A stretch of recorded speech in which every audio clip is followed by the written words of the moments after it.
Hello दोस्तों, मैं doctor Sanju और आज के हमारे इस वीडियो में हम बात करने वाले हैं कि प्रेगनेंसी के दौरान गर्भवती महिलाओं की सांस क्यों फूलती है और क्या इस चीज़ का होना बिल्कुल नॉर्मल है या ये कहीं किसी बीमारी का संकेत हो सकती है। बहुत सी महिलाएं पूछती हैं कि इसके होने की वजह क्या होती है। तो आज के हमारे इस वीडियो में हम इसी टॉपिक के बारे में बात करने वाले हैं कि ये परेशानी गर्भवती महिलाओं के साथ किन कारणों की वजह से होती है। तो देखिए, प्रेगनेंसी के दौरान हमारे शरीर के अंदर बहुत सारे हार्मोनल चेंजेस होते हैं और इनके ही एक इफ़ेक्ट के रूप में सांस फूलने की शिकायत बहुत सी गर्भवती महिलाओं को होने लगती है। जैसे ही प्रेगनेंसी ठहरती है वैसे ही बॉडी के अंदर ऑक्सीजन की डिमांड बढ़ जाती है और इस डिमांड को पूरा करने के लिए जो प्रोजेस्टेरॉन हार्मोन होता है वो हमारे ब्रेन को स्टिमुलेट करता है और ये ब्रेन लंग्स को स्टिमुलेट करते हैं, जिससे हमारी जो ब्रीदिंग है वो बढ़ जाती है और महिलाएं छोटी छोटी सांस लेती है और सांस लेने की जो फ्रीक्वेंसी है वो बढ़ जाती है। तो ये सब एक हार्मोनल इफेक्ट की वजह से हमारे शरीर में होता है, जो कि बिल्कुल नॉर्मल है। दूसरा, जैसे जैसे प्रेगनेंसी के दौरान यूट्रस का साइज बढ़ता जाता है वैसे वैसे ये हमारे लंग्स के ऊपर प्रेशर डालता है, जो पेट के अंदर डायफ्राम है उसके ऊपर प्रेशर डालता है, जिसकी वजह से महिलाओं को सांस फूलने की शिकायत दिखाई देती है। तो इन दो कारणों की वजह से प्रेगनेंसी के दौरान गर्भवती महिलाओं की सांस फूलने लगती है और ये बिल्कुल नॉर्मल है। ये प्रेगनेंसी की वजह से आपके शरीर के अंदर होता है, तो इसके लिए आपको परेशान होने की जरूरत नहीं है। लेकिन कई बार सांस फूलने के कुछ दूसरे कारण भी हो सकते हैं जिनके ऊपर आपको ध्यान देना बहुत ज्यादा जरूरी है। जैसे कि कई बार अगर महिला के अंदर हीमोग्लोबिन कम रहता है, तो अगर आपके अंदर खून की कमी है, आप एनीमिक है, आपका हीमोग्लोबिन कम है, तो उस कारण की वजह से भी महिलाओं की सांस ज़्यादा फूलती है। चलने फिरने से उसको सांस फूलती है, उठने बैठने से उनको चक्कर आता है, आंखों के आगे एकदम अंधेरा छा जाता है। दूसरा, अगर महिला का ब्लड प्रेशर लो रहता है तो ऐसे में भी महिलाओं को सांस फूलने की शिकायत हो सकती है। या कई बार अगर महिलाओं को थायराइड की प्रॉब्लम है तो थायराइड हार्मोन की कमी की वजह से भी महिलाओं की सांस फूलने लगती है।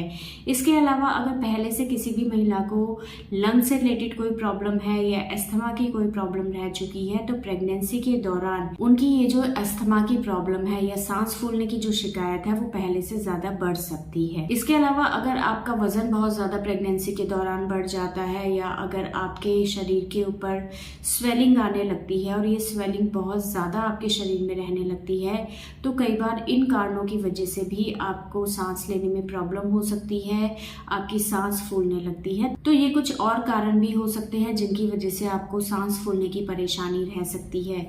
ऐसे में आपको इस चीज़ के ऊपर ध्यान देना बहुत ज़्यादा ज़रूरी है कि ये जो सांस फूलने की परेशानी है ये आपको कब से हो रही है। अगर आपको पहले ये प्रॉब्लम नहीं थी, प्रेगनेंसी के बाद ही ये आपको प्रॉब्लम होने लगी है और बाकी आपके शरीर में किसी और तरह की कोई दिक्कत नहीं है, तो ये सिर्फ प्रेगनेंसी की वजह से आपको हो रही है। इसके लिए आपको परेशान नहीं होना है। और ये जो प्रॉब्लम है ये प्रेगनेंसी के शुरुआत के दिनों में कम होती है, लेकिन जैसे जैसे आपकी प्रेगनेंसी बढ़ती जाती है, आपका पेट का साइज बढ़ता चला जाता है, वैसे वैसे ये परेशानी आपको ज़्यादा महसूस होती है। तो अगर आप में दूसरा कोई कारण नहीं है तो आपको परेशान नहीं होना है। लेकिन अगर आपको लगता है कि सांस फूलने के साथ साथ आपको दूसरी परेशानियां भी महसूस हो रही है, आपके हाथ पैरों में सूजन रह रही है, कमजोरी आपको महसूस हो रही है, उठते बैठते आपको चक्कर आते हैं, तो ऐसे में आपको अपना हीमोग्लोबिन चेक कराना है, अपने थायराइड की जांच करानी है और डॉक्टर से ऐसे में जाके मिलना है